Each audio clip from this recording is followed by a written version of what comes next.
درنو لیدونکو السلام علیکم. طالبان په هیواد کې عربي اماراتو ته ورته حکومت جوړوي. الجزیرې ته طالبانو ویلي دولت به د امیر المؤمنین تر مشرۍ لاندې وي. د مشرتابه شورا به ولري او په دې شورا کې به ټولو خواو ته برخه ورکوي. دوی زیاتوي چې له امریکا سره د شورا په ترکیب خبرې کړې دي او امریکا هم ورته ویلي دي چې پخوانی ولسمشر حامد کرزی، ډاکټر عبدالله ګلبدین حکمتیار او محمد محقق په دې شورا کې باید شامل وي.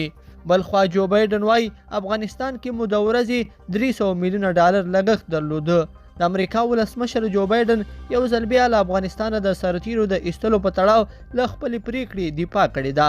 نوموړي له افغانستان څخه د ټولو امریکایي سرتیرو د ایستلو په تړاو په یو خبري کنفرانس کې د خبرو پر مهال ویلي چې له ټرمپ یو بد میراث ورته پاتې و چې یا یې باید عمل ور باندې کړی وای او یا به یې یوې بلې جګړې ته ننوتلو. هغه زیاته کړې د افغانستان په اړه یې غوره او پر ځای پرېکړه کړې ده او له ټولو ډیپلوماتیکو، امنیتي او دفاعي چارواکو سره تر اوږدو سلا مشورو وروسته دې پایلې ته رسېدلي وو چې له افغانستان به خپل سرتیري وباسي.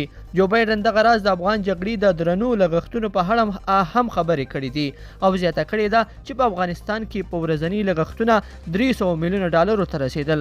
نوموړي یو ځل بیا پر اشرف غني نیوکه کړې ده چې افغان پوځ یې یوازې پرېښود، دی وتښتېده او د امریکا ټولې هغه معادلې غلطې راووتې چې ګواکې افغان پوځ به د طالبانو په وړاندې مقاومت کوي.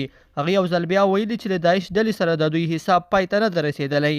لیدونکو په دې هیله چې دا مطلب به مو راسره تر پایه پورې لیدلی وي. که مو دغه ویډیو خوښه شوې ویډیو لایک کړئ او چینل سبسکرایب کړئ. تر بیا ښه وخت.